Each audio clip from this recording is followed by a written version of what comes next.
बात बेबात पे अपनी ही बात कहता है। मेरे अंदर मेरा छोटा सा शहर रहता है। दोस्तों, मेरा नाम है नीलेश मिश्रा। कहानियां सुनाता हूं।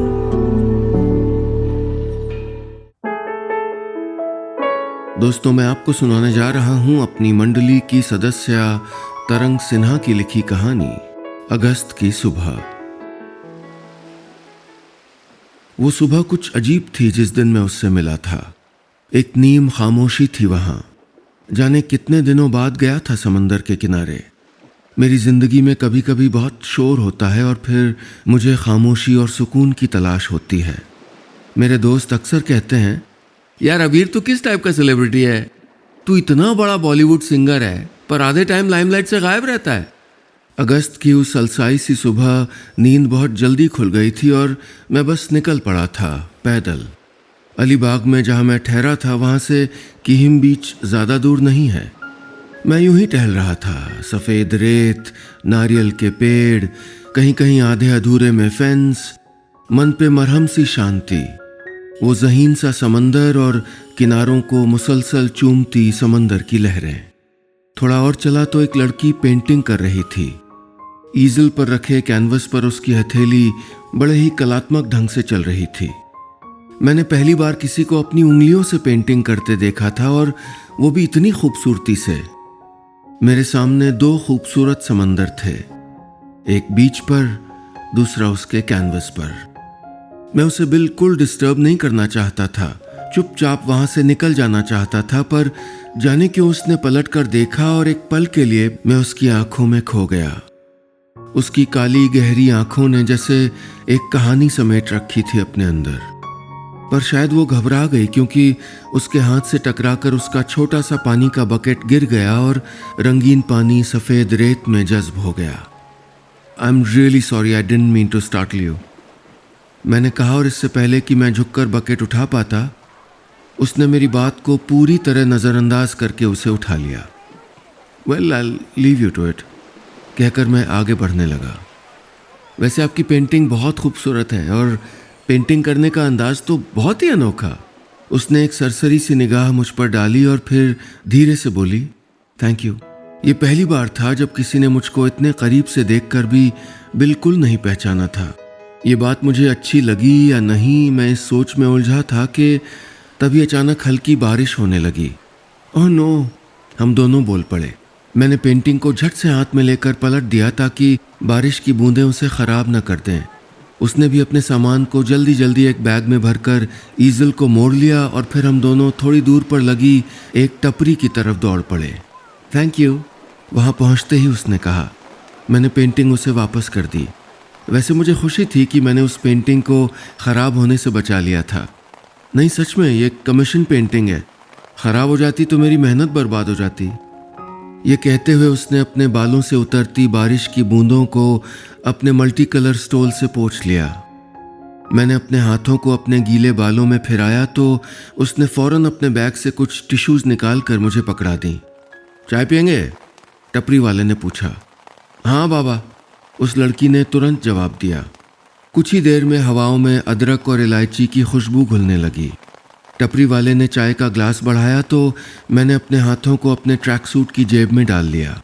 उस लड़की ने मुझे अजीब नज़रों से देखा, फिर बोली, आपने पहले कभी ऐसे टपरी पे चाय नहीं पी? ये सवाल नहीं था।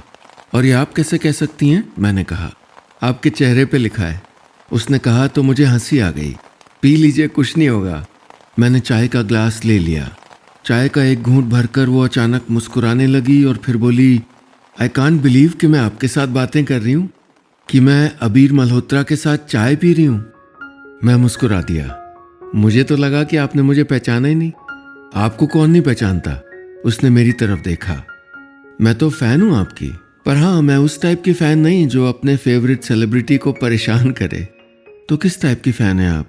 मैंने कहा तो वो बस देखती रही जैसे उसे कोई जवाब न सूझ रहा हो। वैसे आपको मेरे सारे गाने पसंद हैं? मैंने बात बदलने के ख्याल से कहा। नहीं, पर जितने गाने मुझे पसंद हैं वो सारे आपके हैं। फिर थोड़ा रुक कर बोली, मैं एक बार आपके लाइव शो में भी गई थी। आप स्टेज पर बिल्कुल सामने थे और मैं मैं हजारों की भीड़ का एक हिस्सा।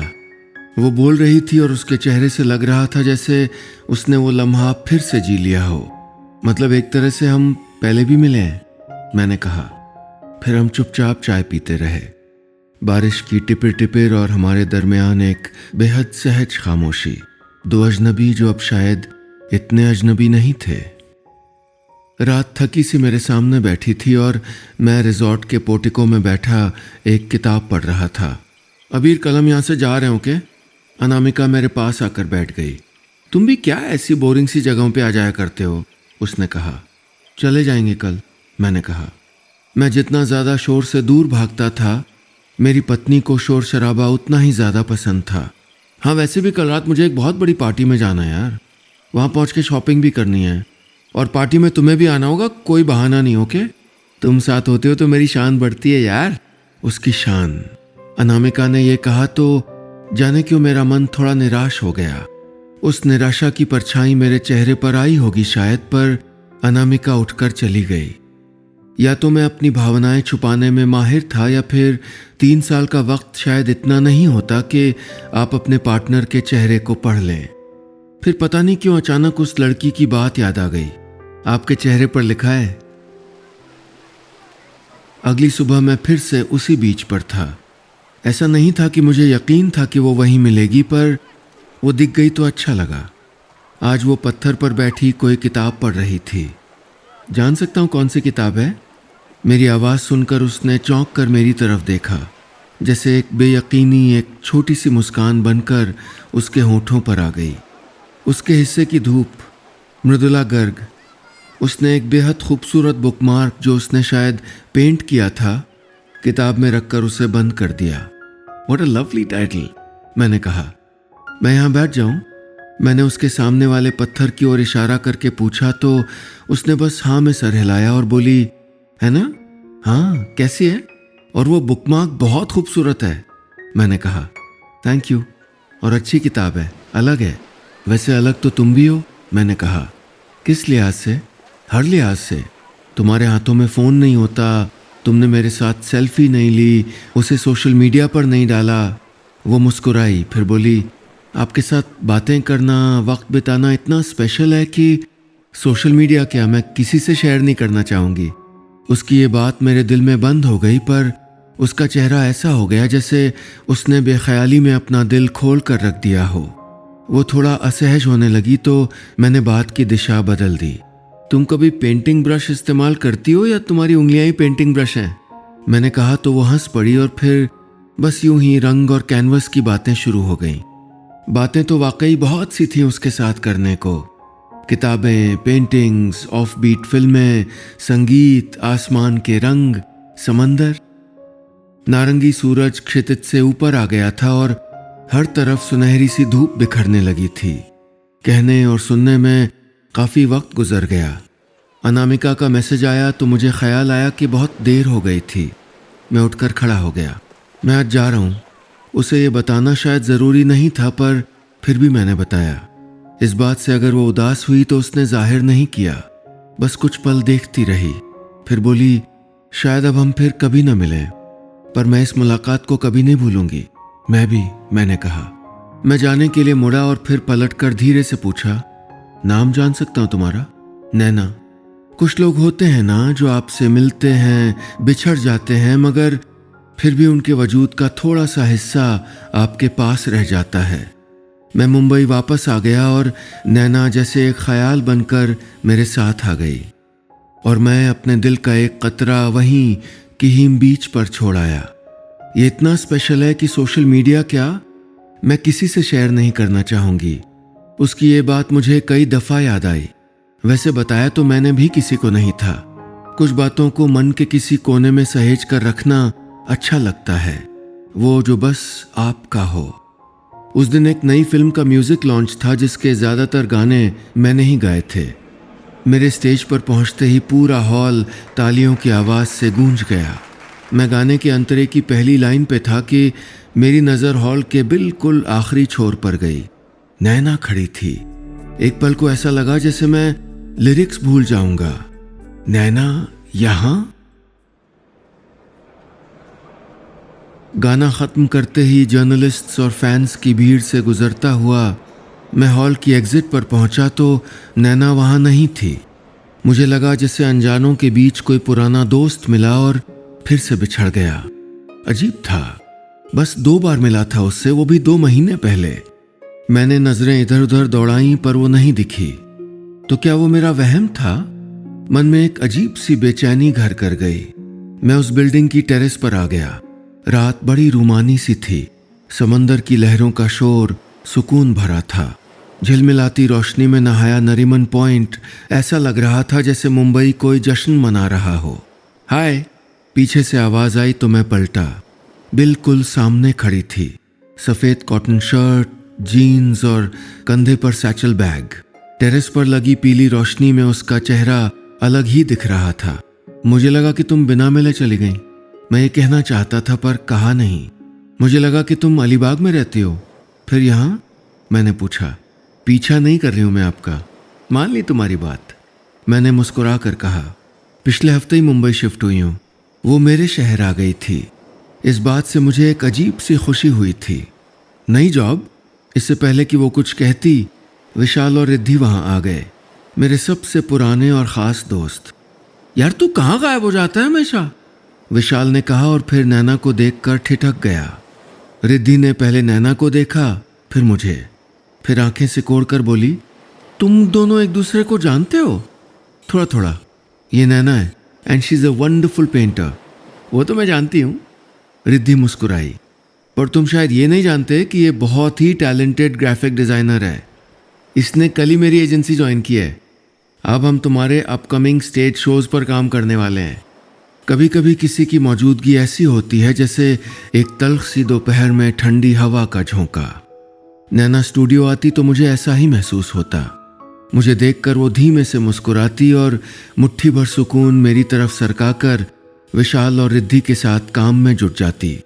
खाली वक्त में वो अपनी स्केचबुक में इलस्ट्रेशंस बनाती। कभी रिद्धि की किसी बात पर हंस पड़ती और मुझसे नजरें मिलते ही उसकी हंसी सकुचाकर एक हल्की सी मुस्कान में तब्दील हो जाती। मेरे स्टूडियो में बुकशेल्फ वाला कोना हम दोनों का फेवरेट था। वो मेरी किताबों से खेलती तो मुझे एक अजीब सा अपनापन महसूस होता। अच्छी किताब है, ले जाओ। एक दिन मैंने कहा तो उसकी आंखें चमक उठीं। अगले हफ्ते जब वो बुक वापस लेकर आई तो उसमें खूबसूरत हैंड पेंटेड बुक मार्क्स थे। कभी मैं परेशान होता तो फौरन समझ जाती और अपनी भवें उठाकर ऐसे देखती जैसे पूछ रही हो, क्या हुआ? और बस मेरा परेशान मन हल्का हो जाता। वक्त के साथ हमारे दरमियान एक खामोश सा रिश्ता बनता जा रहा था जिसे शब्दों में बयान करना बहुत मुश्किल था। हम आर्टिस्ट्स के लिए वीकेंड और हफ्ते के बाकी दिनों में यूं तो कोई फर्क नहीं होता, पर उस वीकेंड हम लोगों ने ऑफ लिया था तो स्टूडियो में कम काम था। रिद्धि, विशाल और मैं कारपेट पर एक साथ बैठे थे। अनामिका स्टूडियो में वैसे तो कम ही आती थी, पर उस दिन काउच पर बैठी कोई फिल्म देख रही थी। आज नैना नहीं आई? अनामिका ने पूछा। हाँ, उसको कुछ काम था। रिद्धि ने अपने मोबाइल फ़ोन से नज़र हटाए बगैर जवाब दिया। पेंटिंग कर रही होगी, उसे एक बड़ा ऑर्डर मिला है। मैंने अपने गिटार के तारों के साथ खेलते हुए कहा। मुझे बहुत अच्छी लगती है वो। विशाल अचानक बोल पड़ा। बहुत? कौन? रिद्धि ने पूछा। Naina, I want to marry her यार, डोंट इवन ट्राई, कोई चांस नहीं है, मैंने तपाक से कहा। मैंने पता नहीं ये क्यों कहा। ये जवाब देना ना देना नैना का काम था, मेरा नहीं। अरे क्यों? अनामिका बोली। वो सिंगल है, समझदार है और विशाल इतना अच्छा है, तुम्हें क्या प्रॉब्लम है? मुझे क्या प्रॉब्लम होगी? मैंने कह तो दिया था पर मुझे थी प्रॉब्लम। लेकिन क्यों? ये क्या हो रहा था मुझे? अगली बार जब मैं नैना से मिला तो यूं ही पूछ लिया, सपोज तुम्हें कोई प्रपोज करे तो तुम क्या करोगी? मैं कहूँगी thank you but no thank you. उसने सपाट से स्वर में कहा। क्यों? अगर वो अच्छा हो और प्यार करता हो तुमसे तब? उसने कैसे संशय भरी आंखों से देखा था मेरी तरफ। अरे वैसे ही पूछ रहा हूं, मैंने कहा तो वो आश्वस्त हो गई। वो हमेशा मान लेती थी मेरी बात। उसके इस भरोसे से कभी कभी घबराहट होती थी मुझे। कायदे से हमें ऐसे प्रपोजल पे ध्यान देना चाहिए, नैना ने कहा, पर हम उसके साथ नहीं रहना चाहते जो हमें प्यार करता है। हम उसके पास रहना चाहते हैं जिसे हम चाहते हैं। चाहे वो हमें प्यार करे या ना करे, चाहे उसकी जिंदगी में हमारे लिए जगह हो या ना हो। 21 फरवरी की रात थी, मेरा बर्थडे। नैना ने जो गिफ्ट मुझे दिया था वो बहुत खास था। उसने मेरा पोर्ट्रेट पेंट किया था, मेरी अब तक की सबसे अच्छी तस्वीर। Wow Naina, this is beautiful, Riddhi ने कहा। इतना अच्छा तो नहीं दिखता ये, कहकर उसने मेरे कंधे पर एक चपेट लगाई। मेरी पहली पोर्ट्रेट पेंटिंग है, नैना ने कहा। हमारी नजरें मिली तो वो धीमे से मुस्कुरा दी। मैंने कभी कहा नहीं उससे, पर जब वो मुस्कुराती थी तो बच्चों सी मासूम लगती थी। नैना, अनामिका ने अचानक कहा, विशाल को तुमसे कुछ कहना है। हम पहले विशाल को, फिर एक दूसरे को देखने लगे। विशाल ने अपनी आंखें बड़ी करके अनामिका को देखा तो वो बोली, अरे मुझे क्या देख रहे हो, बोलो जो बोलना चाहते हो। एक घबराहट सी उभर आई थी विशाल की शक्ल पर। अच्छा छोड़ो, मैं ही बताती हूँ, अनामिका बोल पड़ी। नैना, विशाल तुमसे प्यार करने लगा है, शादी करना चाहता है। कमरे में सन्नाटा पसर गया। मैंने अनामिका को हैरान होकर देखा तो उसने मुस्कुराते हुए अपने कंधों को उचका दिया। फिर एक पल के लिए मेरी आंखें नैना पर ठहरी। वो मुझे ही देख रही थी। मैं उससे नजरें नहीं मिला पाया और उसी पल वो समझ गई कि विशाल का उससे बात करना मेरे लिए नई खबर नहीं थी। विशाल की नजरें नैना पर टिकी थीं और उसके चेहरे की घबराहट मुस्कुराहट में तब्दील हो गई थी। ये मजाक है, राइट? नैना ने विशाल की तरफ मुड़कर कहा। रॉन्ग, विशाल बोला। मैं कह नहीं पाया तुमसे, पर यह मजाक नहीं है। लेकिन आप मुझे ठीक से जानते भी नहीं और ना ही मैं आपको, नैना बोली। अरे तो एक दूसरे को जानने की कोशिश करो ना, स्टार्ट डेटिंग गाइज, अनामिका ने कहा। हाँ, हम एक दूसरे के साथ ज्यादा वक्त बिता सकते हैं, वी कैन ट्राई, विशाल ने कहा तो नैना मुस्कुरा उठी। प्यार कोशिश करने से नहीं होता विशाल। नैना ने अपना बैग उठा लिया। सी यू गाइज, कहकर वो बाहर जाने लगी। मैं छोड़ देता हूँ, मैंने कहा। मैं खुद चली जाऊंगी, कहकर वो बाहर निकल आई। मैं उसके पीछे आया और विशाल भी। रात गहरी थी, हवा में थोड़ी सी ठंडक और आसमान जैसे एक स्याह चादर। लुक, आई एम सॉरी नैना, तुम नाराज मत हो, विशाल ने कहा। अनामिका ने पता नहीं ऐसे एकदम से क्यों कह दिया।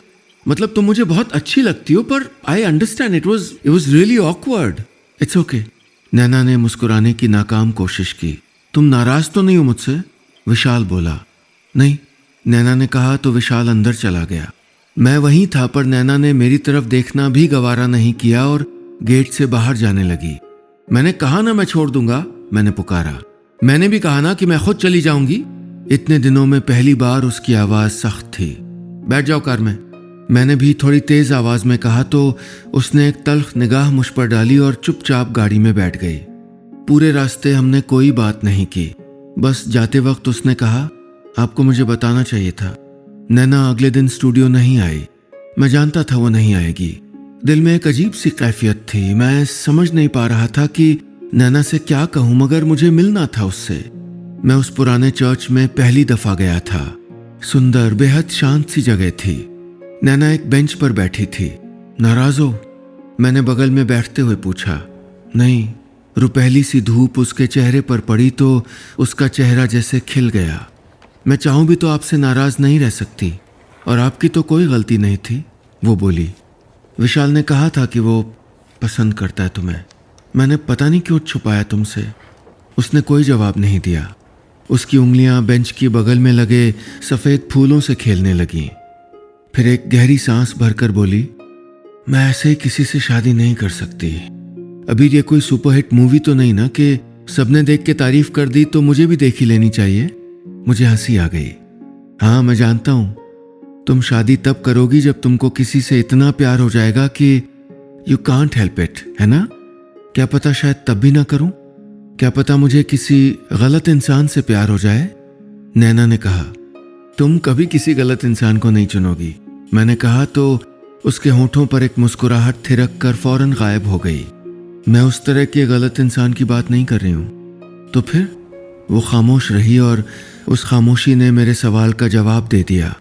यू मीन ऐसा इंसान जो, मैं बोलते बोलते रुक गया। हाँ, आई मीन ऐसा इंसान जो मुझसे प्यार ना कर पाए। फिर मेरी आंखों में झांक कर कहा, या शादीशुदा हो। कुछ पल हम बस एक दूसरे को देखते रहे। और फिर हमारे अनकहे जज्बातों को जैसे जुबां मिल गई। महज लफ्ज़ों की बात होती तो कोई मसला नहीं था, पर उन नज़रों का क्या करता जो जाने कितना कुछ कह रही थीं। अपने एहसास को छुपा लेना फिर भी आसान होता है, मगर किसी की भावनाओं को समझकर नज़रअंदाज कर देना बहुत मुश्किल। हमारे दरमियान जितना था उससे ज़्यादा की मेरी ज़िंदगी ने मुझे इजाज़त नहीं दी थी, और उससे कम में मैं राज़ी नहीं हो सकता था। सबकी किस्मत ऐसी नहीं होती कि जिसे पसंद किया उसका प्यार मिल गया, और वही ज़िंदगी का उम्र भर के लिए सबसे अहम हिस्सा बन गया। उसने कहा, अगर किसी वैसे इंसान से प्यार हो जाए तुम्हें तो क्या करोगी? मैंने धीरे से पूछा। कुछ नहीं, कुछ नहीं। उसे बताओगी नहीं? कभी नहीं। उसने मेरी आंखों में देखकर कहा, कुछ रिश्ते बेनाम होते हैं, हर रिश्ते से मुख्तलिफ, और वो नज़दीकियों के मोहताज नहीं होते। हल्की सी हवा चली तो पीपल के कुछ सूखे पत्ते डाली से उतरकर हवा में तैरने लगे। मुझे वो दिन याद आ गया जब मैं नैना से पहली बार मिला था। अगस्त की वो सुबह मेरे जहन में मेरी जिंदगी की सबसे खूबसूरत सुबह के तौर पर दर्ज रहेगी, हमेशा। बस इतनी सी थी ये कहानी।